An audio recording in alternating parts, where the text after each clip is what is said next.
নাতি বলতেছে পিতার কাছে না দাদার ব্যাপারে কি জিজ্ঞেস করতেছে, আব্বু দাদুর জানাজা তো পড়লাম, এখন কি দাদুর লাশ আগুনে পোড়ানো হবে? নাউজুবিল্লাহ, আওয়াজ করে বলেন নাউজুবিল্লাহ। দাদুর লাশটা কি এখন আগুন দিয়ে পোড়াইবা? এইটা হলো প্রশ্ন। এই প্রশ্ন শোনার সাথে সাথে সন্তান জিহ্বায় কামড় দিয়ে নিজের সন্তানের মুখ চেপে ধরেছে। যিনি জানাজা পড়াইছেন তিনি সন্তানটাকে বুকে নিলেন। তিনি বুকে নিয়ে বললেন, বাবা আমরা হিন্দু না, আমরা মুসলমান, আমরা মুশরিক নই, আমরা মুসলিম। মুসলমান মৃত্যুর পরে তাকে পোড়ানো হয় না, মুসলমান মৃত্যুর পরে তাকে সুন্দর করে পাক সাফ করা হয়, সুন্দর করে তাকে গোসল দেয়া হয়, তাকে নতুন কাপড় কাফন পরায় দেয়া হয়, তাকে আতর গোলাপ দিয়ে সজ্জিত করা হয়। জটিল জটিল বেশি না, 4টা গুণ আল্লাহ আয়াতের প্রথম অংশে বলে আল্লাহ তাআলা বলে ওই ইমানদার গুলার এই গুণের বর্ণনা শুধুই মাত্র কোরআনে আছে তা না, পূর্বের জমানার নবীদের কিতাবের ভেতরেও এই ইমানদারদের এই গুণগুলা আলোচনা আমি করেছি। আল্লাহ তাআলা এগুলো পূর্বের যুগের ইমানদারদের কিতাবের ভেতরেও আমাদের নবীর সোহবতের ইমানদারদের এই গুণগুলো বলেছেন। নবীর সোহবতের সাহাবায়ে কেরামের ইমানদারের বিশেষ গুণের ভেতরে একটা গুণ হলো ওয়াল্লাযীনা মাহু আশিদ্দাউ আলাল কুফার। আল্লাহর রাসূল বলেন, মান আতা লিল্লাহ ওয়া মানাআ লিল্লাহ ওয়া আহাব্বা লিল্লাহ ওয়া আবগাযা লিল্লাহ ফাকাদ ইসতাকমালাল ঈমান। আল্লাহর রাসূল বলেন, মান আতা লিল্লাহ ওয়া মানাআ লিল্লাহ ওয়া আহাব্বা লিল্লাহ ওয়া আবগাযা লিল্লাহ ফাকাদ ইসতাকমালাল ঈমান। কামিল সাহাবীদের গুণ কি? তারাহুম রুকআন সুজদান ইয়াবতাগুনা ফাদলাম মিনাল্লাহ ইয়াবতাগুনা ফাদলাম মিনাল্লাহি ওয়া রিদওয়ানা। সিপায় চাপায় যেখানে সাহাবীদের দিকে তাকাইবেন দেখবেন সাহাবী ইবাদতের ভেতরে ব্যস্ত রয়েছে, সে ইবাদতের সাধনার ভেতরে ডুবা আছে। সাহাবীর গুণ বেশি ইবাদত করা, কাসরাতে ইবাদত। আল্লাহ বলে কাসরাতে ইবাদতের শুধু দৃশ্যমান দেখা যায় তাদেরকে ইবাদতে, তা না, কখনো ইবাদত ছাড়াও যদি তাদের দেখো তাদের চেহারার ভেতরে পাইবা ইবাদতের দাগ। সীমাহুম ফি ওয়ুজুহিহিম মিন আসারিস সুজুদ, সীমাহুম ফি ওয়ুজুহিহিম মিন আসারিস সুজুদ, যালিকা মাসালুহুম ফিত তাওরাহ ওয়া মাসালুহুম ফিল ইনজিল। এগুলো হুজুরগোরাও দৃষ্টান্ত দিয়ে কথা বলতেন। একবার কাসেম নানতুবি রহমাতুল্লাহ আলাইহি উনি একবার ওয়াজ করতেছিলেন। উনি ওয়াজ করতে গিয়ে বললেন, এই নেককারের কবরের লগে কারোর যদি কবরও হয় তাও তার কিছু সুবিধা হয়। নেককার হইলে তো লাভই, জান্নাত পাওয়া যায়। নেককার যদি নাও হইতে পারে কেউ, যদি নেককারের কবরের লগে ভাগ্য গুণে তার কবর হয়ে যায় তাতেও সে লাভবান হয়ে যায়। অর্থাৎ নেককারের কবরের পাশের কবরকে হয়তো আল্লাহ তাআলা আযাব দিবেন না নেককারের সম্মানে, অথবা নেককারের কবরে যে জান্নাতের বাতাস বইবে সে বাতাস যদি বদকারের কবরেও কিছু বয়ে যায় তাহলে তার কবরেও জান্নাতের খুশবু ঢুকে যেতে পারে। এই কথা যখন কাসেম নানতুবি বলছেন, তো কাসেম নানতুবির একজন খাদেম ছিল, খাদেমের নাম হলো আল্লাদিন। খাদেমের নাম কি? আল্লাদিন খাদেমের নাম। খাদেমে কয়, নেক করলে একজন আর বাতাস পাইব আর একজন, হয় এটা কোন, এটা কিরকম কথা কইলেন? এই ফি ওয়ুজুহিহিম মিন আসারিস সুজুদ, যালিকা মাসালুহুম ফিত তাওরাহ ومثلهم في الإنجيل كزرع أخرج شطأه فآزره فاستغلظ فاستوى على سوقه يعجب الزراع ليغيظ بهم الكفار وعد الله الذين آمنوا وعملوا الصالحات منهم مغفرة وأجرا عظيما. وقال النبي صلى الله عليه وسلم أصحابي كالنجوم بأيهم اقتديتم اهتديتم أو كما قال عليه الصلاة والسلام. اللهم صل على محمد وعلى آل محمد كما صليت على إبراهيم وعلى آل إبراهيم إنك حميد مجيد. اللهم بارك على محمد وعلى آل محمد كما باركت على إبراهيم وعلى آل إبراهيم إنك حميد مجيد. এই ইকো কমা ইকো বন্ধ করে দে। আলহামদুলিল্লাহ। স্টেজ আওয়াজ দাও। আলহামদুলিল্লাহ। আল্লাহ পাকের দরবারে আলিশানে শকর। আল্লাহ রাব্বুল আলামিন অত্যন্ত দয়া করে মায়া করে ভালোবেসে রহমতি বরকতি জান্নাতের টুকরা বাগানে উম্মতের ওলামাদের সোহবতে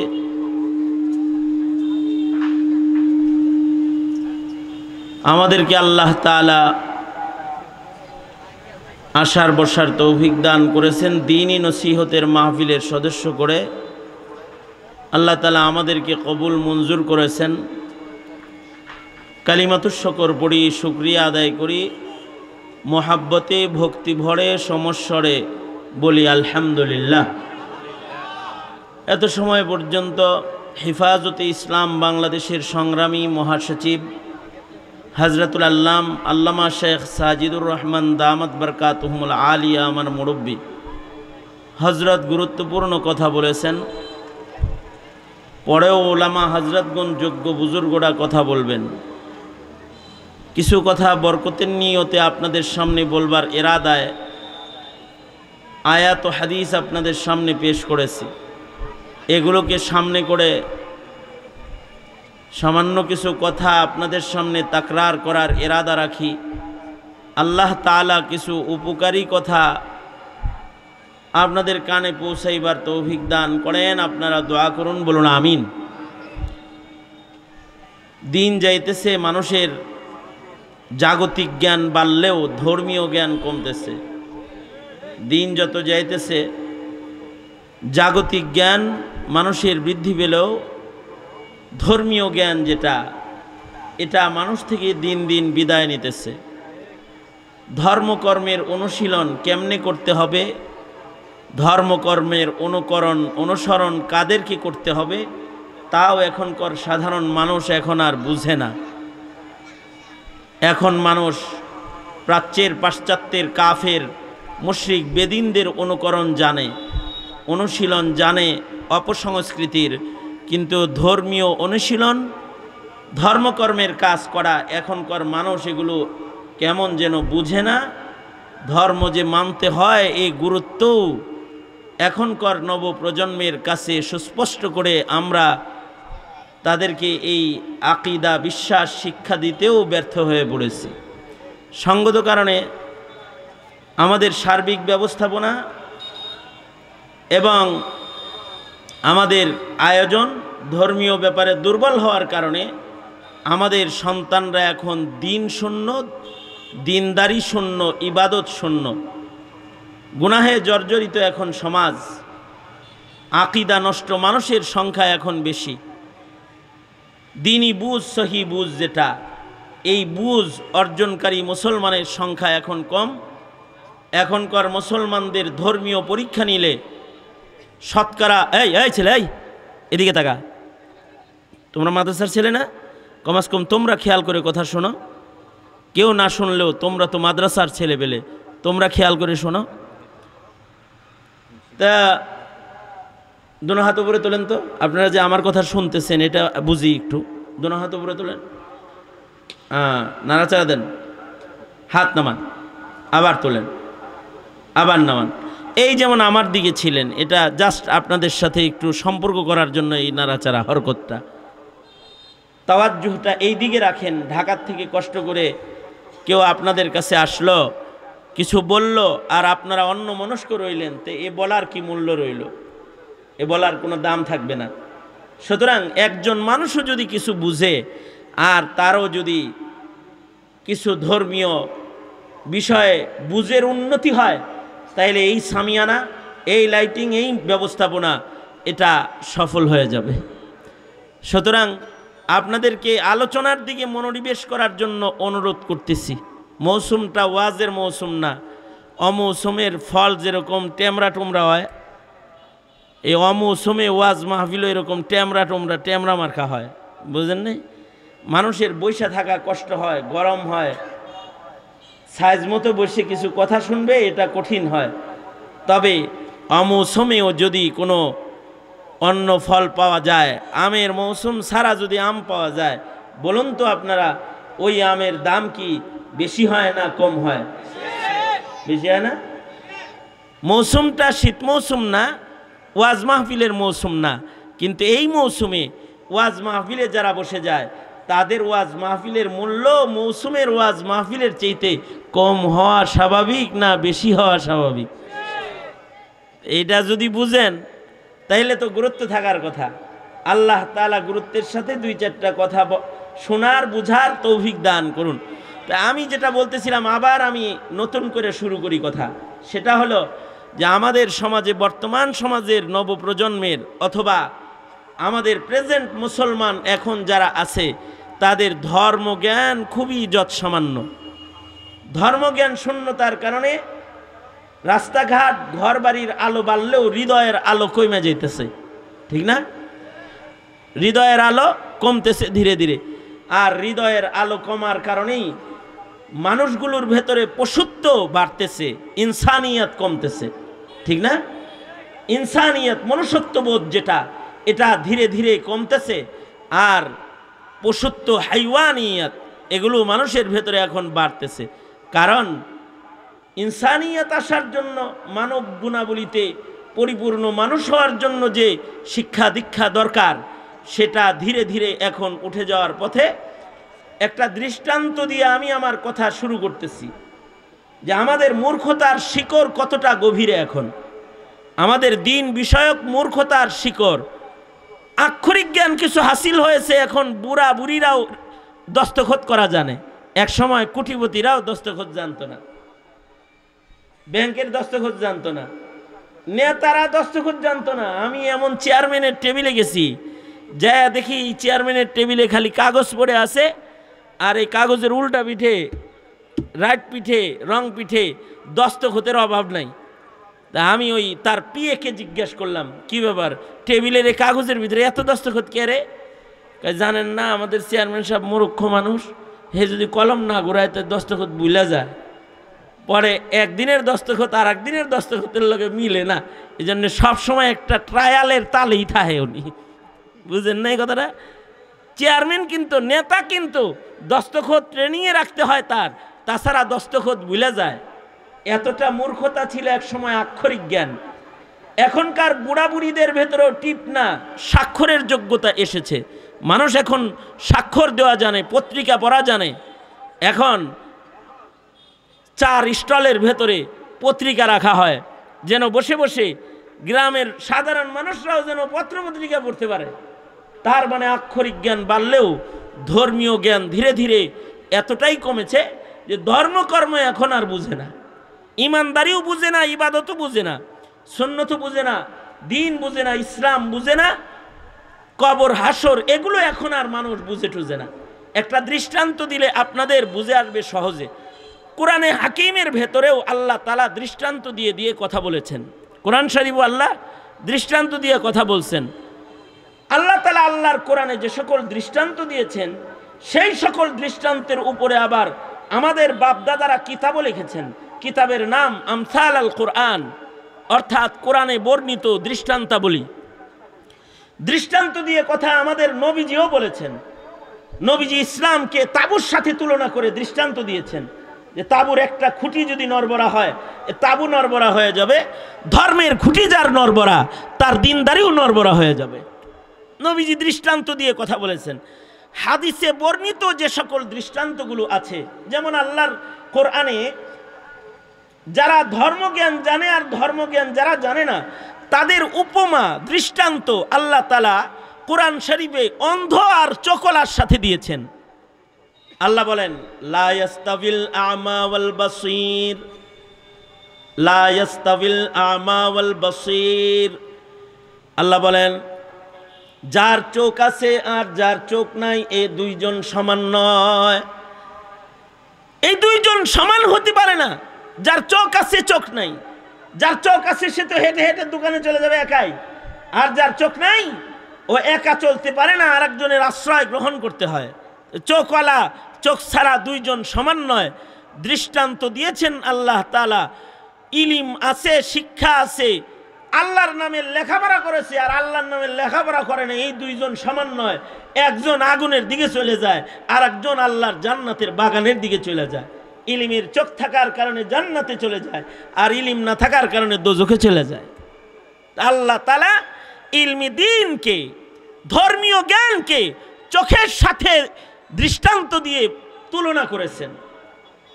এই হাদিস শরীফেও এরকম ইসলামকে তাবুর সাথে তুলনা করেছেন।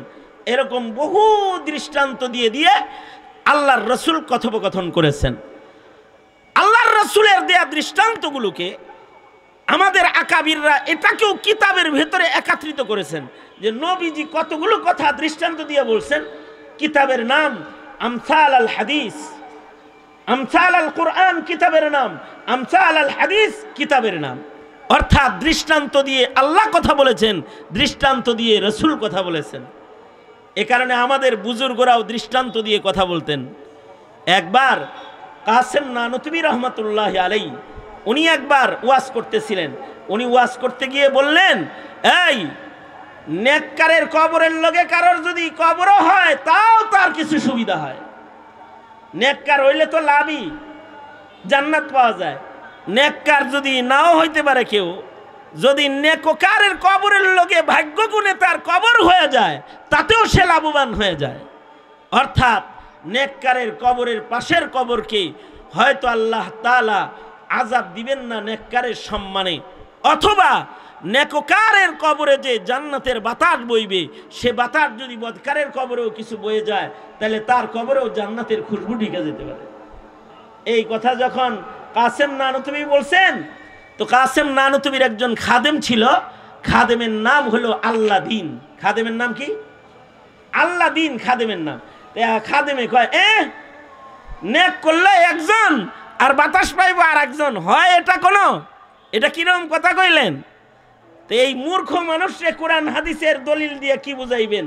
তো কাসেম নানুতুবি রহমতুল্লাহ আলাইহি আমারে যেরকম একজন বাতাস দিতেছে, কাসেম নানুতুবির একজন বাতাস দিতেছিল ওই সময়।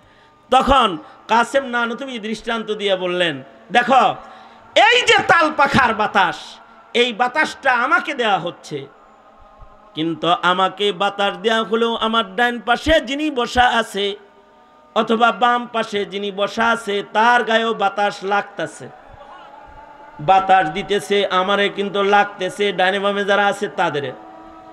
তাল পাখার বাতাস যদি একজনরে দেওয়ার কারণে যদি ডানে বামে যারা থাকে তাদের গায়ে বাতাস লাইগা যায়, কি মনে করো জান্নাতের শীতল হাওয়ার প্রভাব বুঝি এত কমজোর যেটা আল্লাহ তাআলা জান্নাত থেকে কবরে পাঠাইবো বান্দার?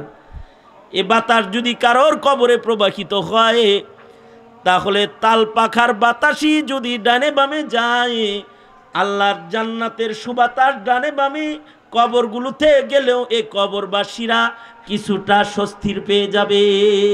তাইলে নেককারের লগে কবর হলেও একটা লাভ আছে। হযরত এই দৃষ্টান্ত দিয়ে বুঝাইলেন। আমি আপনাদের সামনে এই জমানার মূর্খতাকে সুস্পষ্ট করার জন্য ছোট্ট একটি দৃষ্টান্ত পেশ করতেছি আপনাদের সামনে। দৃষ্টান্তটা হলো, আমার এক বন্ধু এক জানাজার ইমামতি করেছেন, এক বড় মুফতি সাহেব। উনি জানাজা পড়াইতেছেন, এক জানাজার ইমাম। উনি যেই মাইয়িতের জানাজা উনি পড়াচ্ছেন, এই মাইয়িতের ছেলে জার্মানে থাকে। জার্মান থেকে বাবার জানাজা পড়তে বিদেশ থেকে সন্তান দেশে আইছে, সাথে নিজের ছেলেরেও লয়ে আইছে যে দাদুর জানাজা দাফনে শামিল হয়ে যাক, দাদারে শেষ দেখা দেখে যাক। যখন জানাজা পড়তেছে, জানাজা পড়া শেষ, এবার এই মাইয়িতের নাতি মাইয়িতের ছেলেরে বলতেছে, কথাটা খেয়াল করে শোনেন, খেয়াল না করে শুনলে হ্যাঁ বেবলার মতো চেয়ে থাকবেন মিয়া, ভালো করে শোনেন। সেটা হলো কি, মাইয়িতের নাতি মাইয়িতের ছেলেরে বলতেছে, কি বলে? বলে আব্বা জান, আব্বা দাদার যে জানাজা পড়লাম, এখন কি দাদার লাশটাকে আগুন দিয়ে পুরাইবা নাকি? নাউজুবিল্লাহ কন্যা, আস্তাগফিরুল্লাহ কন্যা, কিচ্ছু কন্টন না, বুঝছেন কিছু? কি জিজ্ঞাসা করতেছে? কে জিজ্ঞাসা করতেছে? আবার বলেন, আমার লগে কথা কন। এই কথাটা যদি খালি বুঝেন তাহলে আমার ওয়াজ আজকে সাকসেস। নাতি বলতেছে পিতার কাছে না দাদার ব্যাপারে, কি জিজ্ঞেস করতেছে? আব্বু দাদুর জানাজা তো পড়লাম, এখন কি দাদুর লাশ আগুনে পোড়ানো হবে? নাউজুবিল্লাহ, আওয়াজ করে বলেন নাউজুবিল্লাহ। দাদুর লাশটা কি এখন আগুন দিয়ে পুড়াইবা? এইটা হলো প্রশ্ন। এই প্রশ্ন শোনার সাথে সাথে সন্তান জিহ্বায় কামড় দিয়ে নিজের সন্তানের মুখ চেপে ধরেছে। যিনি জানাজা পড়াইছেন তিনি সন্তানটাকে বুকে নিলেন। তিনি বুকে নিয়ে বললেন, বাবা আমরা হিন্দু না, আমরা মুসলমান, আমরা মুশরিক নই, আমরা মুসলিম। মুসলমান মৃত্যুর পরে তাকে পোড়ানো হয় না, মুসলমান মৃত্যুর পরে তাকে সুন্দর করে পাক সাফ করা হয়, সুন্দর করে তাকে গোসল দেওয়া হয়, তাকে নতুন কাপড় কাফন পরায় দেওয়া হয়, তাকে আতর গোলাপ দিয়ে সজ্জিত করা হয়, তাকে জান্নাতের বাজার মুমিনদের কবরস্থানে তাকে নামায় দেওয়া হয়। আমাদের বাবা ইব্রাহিমের দলে তাকে ছেড়ে দেওয়া হয়। বিসমিল্লাহি ওয়া আলা মিল্লাতি রাসূলিল্লাহ, আল্লাহর রাসূলের মিল্লাতে তাকে শামিল করা হয় এবং তাকে ওই মালিকের কাছে সুপর্দ করা হয় যে মালিক তাকে এই মাটির থেকে তৈরি করেছেন। বলুন তো আমাদেরকে মাটি দিয়া বানাইছেন কে? আওয়াজ করে বলেন, কে বানাইছেন? কে? মিনহা খালাকনাকুম ওয়া ফিহা নুঈদুকুম ওয়া মিনহা নুখরিজুকুম তারাতান উখরা। এই বাবা মুসলমান রে, সাজায় গুজায় জান্নাতের বাগানে পাঠিয়ে দেওয়া হয়। কালেমাওয়ালার জায়গা আগুন নয়, কালেমাওয়ালার জায়গা হলো বাগান। সে জান্নাতে চলে যায়, আল্লাহর মাগফিরাত প্রাপ্ত বান্দা হয়ে আল্লাহর কাছে চলে যায়। এই ওয়াজ মুফতি সাহেব করতেছেন। এবার বুঝে থাকলে বলেন তো, এই বাচ্চাটা যে একটু আগে তার পিতাকে জিজ্ঞাসা করলো দাদুর লাশটা কি পুরানো হবে, এই প্রশ্নটা কি ধর্ম শিখছে অনেক বেশি এর লেগে করছে, নাকি ধর্মীয় জ্ঞান একেবারেই জিরো থেকে জিরো থাকার কারণে করেছে? ধর্মীয় জ্ঞান তো একেবারে জিরো থেকে জিরো, কিন্তু হিন্দি সিনেমা দেখতে দেখতে মুসলমানের দাফন কেমনে হয় তা না জানলেও মরার পরে লাশ যে পুড়তে হয় এটা কিন্তু ফিল্ম দেখে শিখে ফেলেছে। কথা বলেন ঠিক কিনা? মানে হিন্দি সিনেমার মরার আর লাশ পুরানোর অভিনয়ের সিনেমা দেখে মুসলিম ঘরের সন্তান এটা বুঝে ফেলেছে যে মানুষ মরে গেলে তারে পুরানো হয়, কিন্তু ধর্ম না জানার কারণে কোন ধর্মে পুরানো হয় আর কোন ধর্মে আল্লাহর জান্নাতের দস্তরখানে পাঠানো হয় এই জ্ঞানটা তার নাই। এখন বলুন, যার এই জ্ঞান অর্জন হবে আর যে এই জ্ঞান অর্জন করলো না, এই দুইজনও কি সমান হবে? তো আওয়াজ করে বলেন, এই দুইজনও কি সমান হবে? তো ওই কথাটাই আল্লাহ তাআলা বলতেছেন, কুল হাল ইয়াস্তাবিল্লাযীনা ইয়ালামুনা ওয়াল্লাযীনা লা ইয়ালামুন, কুল হাল ইয়াস্তাবিল্লাযীনা ইয়ালামুন ওয়াল্লাযীনা লা ইয়ালামুন। সুতরাং যারা জানে, বন্ধু বলে দিন, যারা জানে আর যারা জানে না এই দুই দল সমান না। সঙ্গত কারণেই 6টা ছেলেরে পাগড়ি দিছি। দুঃখ করেন না আপনারা, শক্ত কথা বলছি বিধায় দুঃখ নিবেন না। এতটুকুন শব্দ আপনাদের মুখ দিয়া বাইর হয় নাই, মাশাআল্লাহ, শুনি নাই। আমি এখানে দাঁড়ানো ছিলাম, আপনাদের মুখে শুনি নাই, অথবা আলহামদুলিল্লাহ শুনি নাই। অথচ একটি বাচ্চা এমন ছিল এই 6 জনের ভেতরে, যেই বাচ্চাটার বয়স মনে হয় 10 বছরের বেশি হবে না, 11 বছরের বাচ্চা হবে, একেবারে পিচ্ছি।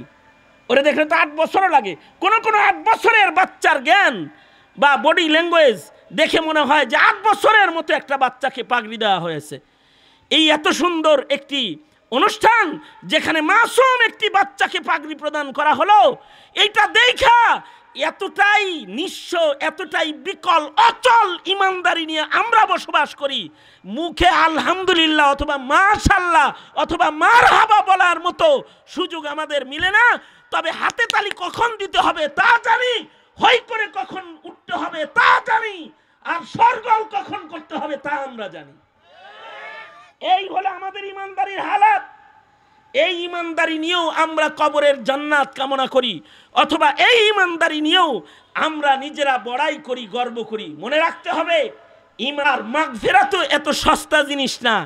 মাগফিরাত সাধনার মাধ্যমে অর্জন করতে হয়, আর ইমানদারি শিখে ইমানদারি রক্ষা করে ইমান নিয়ে কবরে গেলে মালিকের কাছ থেকে মর্যাদা পাওয়া যায়, এমনিই যায় না। আমাদের ইমানদারিটা কেমনে শিখবো আমরা? কাদেরকে দেখে দেখে আমাদের ইমানদারি আমরা শিখব? এটা আল্লাহ তাআলা শিখানোর জন্য এই উম্মতের কিছু শ্রেষ্ঠ ইমানদারের কিছু শ্রেষ্ঠ গুণাবলীও আল্লাহ তাআলা কোরআন মজিদে পেশ করছেন, যে পয়রা যদি শিখতে নাই পারস, কমাস কম ইমানদারদের গুণগুলো দেখা তোরা ওই গুণগুলো নিজেদের ভিতরে লয়ে আসিস। আল্লাহর কালামের এমন একটি আয়াত আমি তিলাওয়াত করেছি, যে আয়াতের ভেতরে মুহাম্মদুর রাসূলুল্লাহ সাল্লাল্লাহু আলাইহি ওয়াসাল্লামের সাহাবায়ে কেরাম যারা গুণগত মানে আসলে মুমিন, আল্লাহর পেয়ারা এবং মাগফিরাত প্রাপ্ত বান্দা, তাদের কিছু সিফাত যে আয়াতে বর্ণিত আছে, সেই আয়াতটা বরকতের নিয়তে তেলাওয়াত করছি। যদি আল্লাহ তেলাওয়াতের বরকতেও ওই গুণের কিছু গুণ আমাগরে দেয়, এই আশায়। আল্লাহ তাআলা বলেন, এই জানো ইমানদার কেমন হইতে হয়? ইমানদার হইতে হইলে কিন্তু আমার নবীর সাথী যারা, সাহাবী যারা, তাদের মতন হইতে হয়। আল্লাহ বলেন, মুহাম্মাদুর রাসূলুল্লাহ, মুহাম্মাদুর রাসূলুল্লাহ ওয়াল্লাযীনা মাআহু আশিদ্দাউ আলাল কুফফার রুহামাউ বাইনাহুম তারাহুম রুকআন সুজ্জাদান ইয়াবতাগুনা ফাযলাম মিনাল্লাহি ওয়া রিদওয়ানা সীমাহুম ফি উজুহিহিম মিন আসারিস সুজুদ। জটিল জটিল বেশি না, 4টা গুণ আল্লাহ আয়াতের প্রথমাংশে বলে আল্লাহ তাআলা বলে ওই ইমানদার গুলার এই গুণের বর্ণনা শুধুই মাত্র কোরআনে আছে তা না, পূর্বের জমানার নবীদের কিতাবের ভেতরেও এই ইমানদারদের এই গুণগুলা আলোচনা আমি করেছি। আল্লাহ তাআলা এগুলো পূর্বের যুগের ইমানদারদের কিতাবের ভেতরেও আমাদের নবীর সোহবতের ইমানদারদের এই গুণগুলো বলেছেন।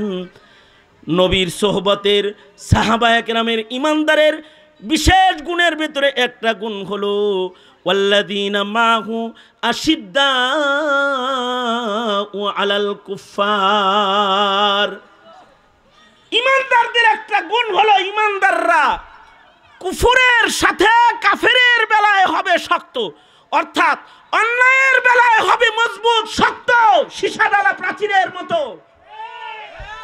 আর ন্যায়ের বেলায় ধর্মের বেলায় মুসলমানিত্বের বেলায় নিজের দলের লোকের বেলায় হবে রুহামা উবাইনাহুম আশিদ্দাউ আলাল কুফার রুহামা উবাইনাহুম। দুটি গুণ, যে শক্ত হইব হইল কাফেরের লগে আর নরম হইব নিজেদের মুমিন ভাইদের লগে।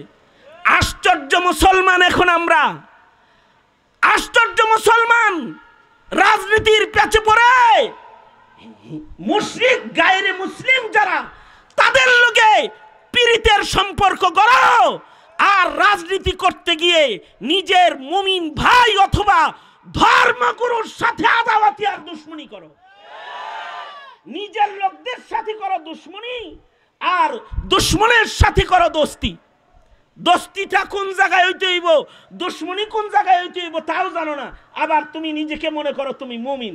অথচ কেউ যদি দোস্তি দুশমনিও না বুঝে তাইলে তার ঈমান পরিপূর্ণই হয় না। এক হাদিসে আল্লাহর রাসূল বলতেছেন, বুখারী শরীফের হাদিস, আল্লাহর রাসূল বলেন, মান আতা লিল্লাহ ওয়া মানাআ লিল্লাহ ওয়া আহাব্বা লিল্লাহ ওয়া আবগাযা লিল্লাহ ফাকাদ ইসতাকমালাল ঈমান। আল্লাহর রাসূল বলেন, মান আতা লিল্লাহ ওয়া মানাআ লিল্লাহ ওয়া আহাব্বা লিল্লাহ ওয়া আবগাযা লিল্লাহ ফাকাদ ইসতাকমালাল ঈমান। কামিল মুমিন যদি কেউ হইতে চায় তাহলে তার চারটা গুণ লাগবে। একটা গুণ হলো আতা লিল্লাহ, কাউকে যদি কিছু দেয় তাহলে আল্লাহর জন্য দিতে হবে। এখন দেয় হলো ভোটের জন্য, মিয়া তুমি বললেও ঠিক না বললেও ঠিক, তুমি ভোট দিবা, তোমার টাকা দিবে, বাড়ি দিবে, গাড়ি দিবে, বিড়ি দিবে, গাঁজা দিবে, যা চাইবা তাই দিবে তোমাকে, ভোটের জন্য দিবে। ধর্মের জন্য, ইমানের জন্য, আল্লাহর জন্য চাইবা তো মুখ ফিরায় নিবে। এখন হলো দেয় তো দেয়, দেয়ার ভেতরে নিজের স্বার্থে দেয় না। মানব মুমিনের জীবনের দেওয়া দেওয়ি যা হবে, মান আতা লিল্লাহ, কাউকে কিছু দিবে তো এটা কার জন্য দিবে? বুঝা জোরে সরে বলেন, কার জন্য দিবে? আল্লাহর জন্য দিবে। মানা আলিল্লাহ, কাউকে যদি না করে তাহলে কার জন্য না করবে? আওয়াজ করে বলেন। আর এখন চান্দা দাও না করো না, আর যাকাত ফিতরা যেটা তোমার খাওয়া হালাল না সেটা খাও নাই, ফুরাই গেছে। তোমার যেটা দেওয়া দরকার সেটা না করো, আর যেটা না করা দরকার এটা হ্যাঁ করো। ওয়াজের চান্দা দিতে তোমার হাত কাঁপে, যাত্রার চান্দা দিতে দিলের ভিতরে আনন্দ লাগে। হ্যাঁ, এই রকম দেওয়া আর মানা নিয়ে তুমি ইমানদার না। আতা লিল্লাহ, যারা যা দিবে সব আল্লাহর জন্য দিবে, আল্লাহর জন্য দিবে। কাউকে মানা করবে তো আল্লাহর জন্য মানা করবে। আহাব্বা লিল্লাহ, কাউকে ভালোবাসবে তো আল্লাহর জন্য ভালোবাসবে। ভালোবাসবে কার জন্য? জোরে বলেন, আওয়াজ করে জোরে বলেন। আল্লাহর জন্য ভালোবাসবে। আর যদি কারোর সাথে রাগ হয়, গুসা হয়, তার রাগ গুসাটাও হবে কার জন্য? জোরে বলেন, আল্লাহর জন্য হবে। এখন তো ভালোবাসা হলো ভোটের জন্য, ভালোবাসা হলো চেয়ারের জন্য, ভালোবাসা হয়ে গেছে অর্থের জন্য, ভালোবাসা হয়ে গেছে লৌকিকতা, নিজের স্বার্থে ভালোবাসা, লৌকিকতার ভালোবাসা। আর আল্লাহর জন্য ভালোবাসা যা যা আছে এগুলো সব দাফন হয়ে গেছে। এই কারণেই মুসলমানের বাচ্চা হয়ে নামাজিকে গালি দেয়, টুপিওয়ালাকে গালি দেয়, দাড়িওয়ালাকে গালি দেয়, আলেমকে জেলখানায় বন্দি করে রেখে দেয়। এই কারণেই, কারণ ভালোবাসা আল্লাহর জন্য এখন আর নাই। তবে হ্যাঁ, দোস্তি কাফেরের লোকেও হয়, কাফেরের লোকেও দোস্তি হয়ে যায়। কিসের জন্য? নিজের স্বার্থের জন্য। কাফের মুশরিকরে খাওয়ায়, কাফের মুশরিকরে হাদিয়া দেয়। গায়রে মুসলিমকে ভালোবাসে, মোহাব্বত করে নিজের স্বার্থের জন্য, কিন্তু মুসলমান হয়ে মুসলমানের সাথে আদাওয়াতি করে স্বার্থের জন্য। অথচ এ মোহাব্বত হবে আল্লাহর জন্য, আর কারোর সাথে হাসাদ হলে সেটাও হবে আল্লাহর জন্য। সাহাবীদের এই জিনিসটা ছিল, সেটা হলো সাহাবীরা ভালোবাসা করত নিজেরা নিজেরা। মুসলমান মুসলমানে ভালোবাসা ছিল, মুমিন মুমিনের জন্য ভালোবাসা এমন ছিল যে তারা আপসে শির ও শাক্কার রুহামা উবাইনাহুম, চিনি আর দুধের মতো হয়ে যেত আপসে। আর অন্যায়ের বেলায় ছিল তারা দুর্বার। এখন তো অন্যায়ের প্রতিবাদ কেউ করলেও মুসলমান হয়েও অন্যায়ের পক্ষে চলে যায়। তাছাড়া 90% মুসলমানের মাটিতেও কাদিয়ানির পক্ষে মুসলমানের আওয়াজ পাওয়া যায়। কি মনে করছেন আপনি এটাকে? কাদিয়ানির পক্ষে, যেই কাদিয়ানি রাসূলের খাতমে নবুয়ত নিয়ে টানাটানি করেছে, তাদের পক্ষে মুসলিম কথা কয়। আর কোরআন হাদিস সুন্নাহ দিন এটার পক্ষ যখন নিতে হয় তখন মুখে কুলুপ আটকায় বৈশা রয়, কুলুপ দিয়ে বৈশা রয়।